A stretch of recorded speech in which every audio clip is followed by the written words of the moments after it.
শান্তনাময় informs YouTube চ্যানেলে তোমাদের সকলকে আবার স্বাগত জানিয়ে আশা করি ভালো আছো। তোমাদের জন্য আজ ট্রান্সলেশন ফর বিগিনার্স অ্যান্ড লার্নার্সের 68তম পার্টে এর আগে 1 থেকে 67টা এই ধরনের ভিডিও চ্যানেলে আপলোড হয়েছে। যারা দেখোনি তাদেরকে রিকোয়েস্ট করব শান্তনাময় ইনফর্মস ইউটিউব চ্যানেলের প্লেলিস্টে গিয়ে ট্রান্সলেশন ফর বিগিনার্স অ্যান্ড লার্নার্সের ভিডিওগুলো দেখে নিতে পারো, অথবা এই ভিডিওর নিচে দেওয়া লিঙ্ক থেকেও তোমরা আগে আপলোড হওয়া এই ভিডিও ছাড়াও আরও অন্যান্য অনেক ভিডিওর লিঙ্ক তোমরা পেয়ে যাবে। দেরি না করে শুরু করব।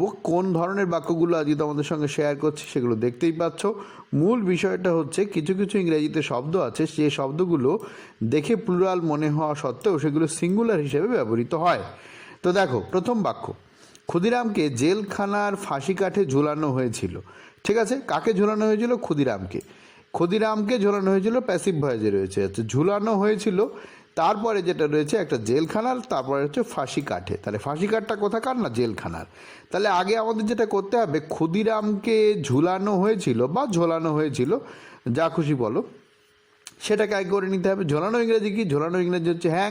ক্ষুদিরামকে ঝোলানো হয়েছিল প্যাসিভ ভয়েসে আছে, তাহলে ইংরেজিটা কিভাবে হচ্ছে খেয়াল করো। Khudiram was hanged. আশা করি তোমরা ভিডিও পজ করে নিশ্চয়ই ট্রাই করেছো।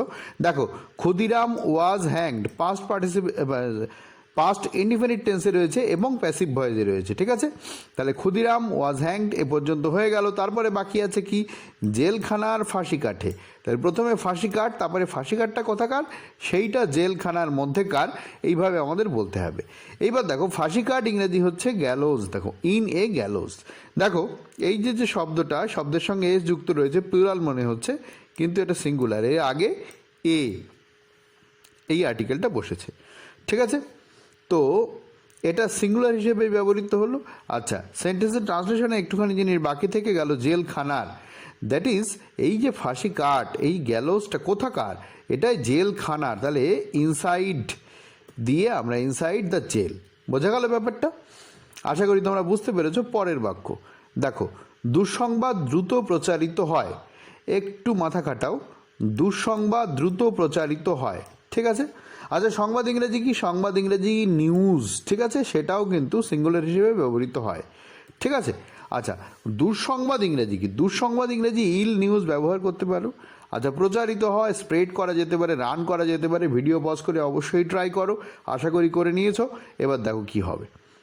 দুঃসংবাদ ইংরেজি একটু আগেই হিন্টস দিয়েছিলাম, ইল নিউজ। আচ্ছা, প্রথমটা কিন্তু আই, পরের দুটো এল। ইল নিউজ, ইল মানে হচ্ছে খারাপ। ঠিক আছে, নিউজ মানে খবর। আচ্ছা, খারাপ খবর মানে দুঃসংবাদ। এখানে এই বাংলাতে দুঃসংবাদ না থেকে কুসংবাদ বা খারাপ সংবাদও থাকতে পারত। আচ্ছা, তারপরে দ্রুত প্রচারিত হয়, এখানে আমি রান করে করতে চাইছি। দেখো, তো ইল নিউজ এটা যদি প্রেজেন্ট টেন্সে আমাকে করতে হয় প্রচারিত হয়, তাহলে এইটা থার্ড পারসন সিঙ্গুলার নাম্বারে আছে বলে ভার্বের সাথে এস বা ইএস যুক্ত করতে হচ্ছে। রানস। ঠিক আছে, অ্যাপেস মানে দ্রুত, এটা অ্যাডভার্ব হিসেবে ব্যবহৃত হয়েছে। ওকে, স্প্রেডস যদি করতে চাইতে তোমরা বা করতে, সেটাও কিন্তু হতো।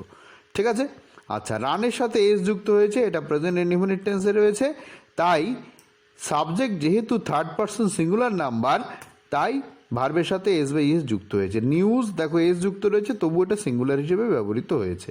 পরের বাক্য, তার আয় খুব সামান্য। আচ্ছা, আয় ইংরেজি আমরা মিনস এই ব্যবহারটা করতে পারি, তার ইংরেজি তো তোমরা জানো। আর সামান্য ইংরেজিতে লিটিল ব্যবহার আমরা করতে পারি।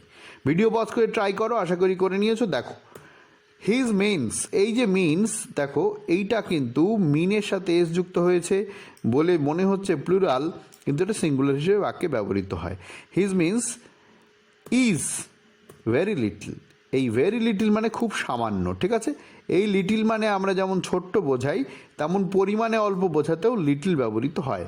আর ভেরি লিটল এই খুবের জন্যে ভেরি শব্দটা এসেছে।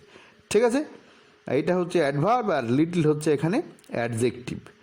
আচ্ছা, এই মিনসটা কিন্তু এইখানে আমরা সিঙ্গুলার হিসেবে ব্যবহৃত করলাম। ঠিক আছে, দেখো ইজ ভার্বটা এখানে ব্যবহৃত হয়েছে, এটাকে প্লুরাল হিসেবে ব্যবহার করা হয়।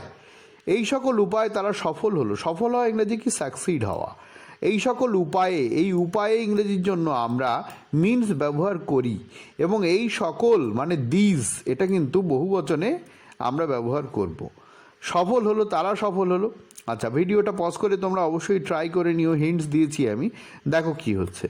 দে সাকসিডেড মানে কি, তারা, দে হচ্ছে তারা, সাকসিডেড পাস্ট ইনডিফিনিট টেন্সে রয়েছে এবং অ্যাক্টিভ ভয়েসে, প্যাসিভ নয়।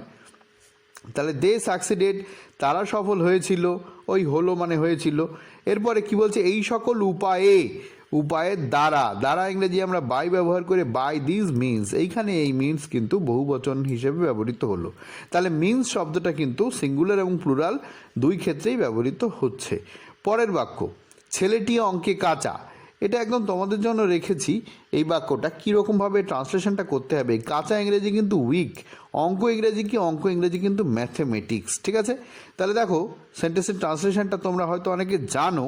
দেখো, দ্য বয় ইজ উইক মানে ছেলেটি কাঁচা, এই যে উইক মানে দুর্বল, অঙ্কে কাঁচা মানে কি, অঙ্কে কাঁচা আর পাকা ব্যাপারটা হচ্ছে দুর্বল, ঠিক আছে। তাহলে দ্য বয় ইজ উইক, ছেলেটি হয় দুর্বল বা কাঁচা, কোথায় কাঁচা, ইন ম্যাথমেটিক্স, অঙ্কে কাঁচা। বোঝা গেল ব্যাপারটা। পরের বাক্য এক তোমাদের জন্য, মেয়েটি পদার্থবিদ্যায় কাঁচা, একদম আগের বাক্যর মতো ভিডিও পজ করে ট্রাই করো। আচ্ছা, নিশ্চয়ই ট্রাই করে নিয়েছো। এর আগে একটা কথা বলবার আছে, সেটা হচ্ছে দেখো ম্যাথমেটিক্স এর সঙ্গে কিন্তু এস যুক্ত রয়েছে, কিন্তু এটা সিঙ্গুলার হিসেবে ব্যবহৃত হয়। পরের বাক্য দেখো, মেয়েটি পদার্থবিদ্যায় কাঁচা, তো মেয়েটি পদার্থবিদ্যায় কাঁচা এর ইংরেজিটা কীরকম হবে, নিশ্চয়ই তোমরা ট্রাই করে লিখে নিয়েছো। দেখো ট্রাই কর, মিলিয়ে নাও। দ্য গার্ল ইজ উইক মানে মেয়েটি হয় কাঁচা, কোথায় কাঁচা, পদার্থবিদ্যায় কাঁচা, ইন ফিজিক্স। দেখো এখানেও কিন্তু এস যুক্ত হয়েছে ফিজিক্সের সাথে, ঠিক আছে। এরপর আসল জায়গায় আসছি, অঙ্ক তার প্রিয় বিষয়। অঙ্ক ইংরেজি কি আমরা একটু দেখে নিলাম, ম্যাথমেটিক্স, এস যুক্ত আছে তবু সেটা সিঙ্গুলারে ব্যবহৃত হবে। দেখো কীরকমভাবে ব্যবহৃত হচ্ছে, প্রিয় বিষয় ইংরেজি হচ্ছে ফেভারিট সাবজেক্ট, তাই না, তোমরা এটা জানো, নিশ্চয়ই তোমরা ট্রাই করেছো। ভিডিও পজ করে এবার দেখো, ম্যাথমেটিক্স হলো ইজ হিজ ফেভারিট সাবজেক্ট। তাহলে ম্যাথমেটিক্স এটা সিঙ্গুলার হিসেবে ব্যবহৃত হচ্ছে, তাই ইজ ভার্ব বসলো, হিজ ফেভারিট মানে তার প্রিয়, সাবজেক্ট হচ্ছে বিষয়। আশা করি তোমরা বুঝতে পেরেছো। পরের বাক্য, রাজনীতি তাকে টানে, এই টানে মানে হচ্ছে আকর্ষণ করে, ঠিক আছে, আমি ব্র্যাকেটের মধ্যে লিখেই দিয়েছি, আকর্ষণ করে। তাহলে আকর্ষণ করা ইংরেজি কি, অ্যাট্রাক্ট মানে আকর্ষণ করা।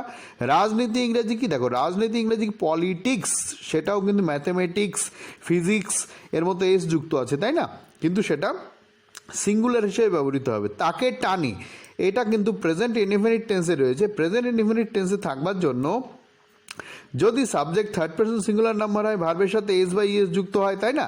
তোমাদের যাদের টেন্স নিয়ে কোনো ডাউট আছে তাদেরকে রিকোয়েস্ট করব, তোমরা টেন্স অ্যান্ড ট্রান্সলেশনের ভিডিওগুলো এই চ্যানেলের প্লেলিস্ট থেকে দেখে নিও, তাহলে তোমাদের অনেক সুবিধা হবে যদি তোমাদের কোনো ডাউট থেকে থাকে। তো দেখো ভিডিও পজ করে নিশ্চয়ই এটা ট্রাই করেছো, তো ট্রাই করে এবার একটু মিলিয়ে নাও। তো এইটা বলবার আগে তোমাদেরকে একটা কথা বলবো, ভিডিওটা যদি ভালো লেগে থাকে তাহলে অবশ্যই একটা লাইক আশা করতে পারি। যারা চ্যানেলকে এখনও সাবস্ক্রাইব করোনি তাদেরকে রিকোয়েস্ট করবো তোমরা প্লিজ চ্যানেলটাকে সাবস্ক্রাইব করে নাও, সঙ্গে বেল আইকনটা প্রেস করো যাতে এই ধরনের ভিডিও নোটিফিকেশান সবার আগে তোমার কাছে পৌঁছে যায়, আর বন্ধুদের মধ্যে শেয়ার করো।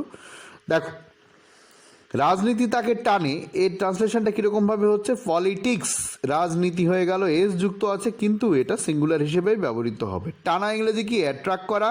দেখো অ্যাট্রাক্টস এস যুক্ত হয়েছে কেন, এটা থার্ড পারসন সিঙ্গুলার নাম্বার, তাই ভার্বের সাথে এস যুক্ত হলো। কাকে টানে, তাকে, হিমের জায়গায় হারও হতে পারত, ঠিক আছে। তো আজকের ভিডিওটা এই পর্যন্তই তোমাদের সঙ্গে শেয়ার করার ছিল, আবার দেখা হবে পরের ভিডিওয়ে। ভালো থেকো, তোমাদের কেমন লাগলো কমেন্ট করে জানিও, আরও কি প্রয়োজন বলো, আমি চেষ্টা করব সময় পেলে প্রোভাইড করার। ভালো থেকো, দেখা হবে পরের ভিডিওয়ে।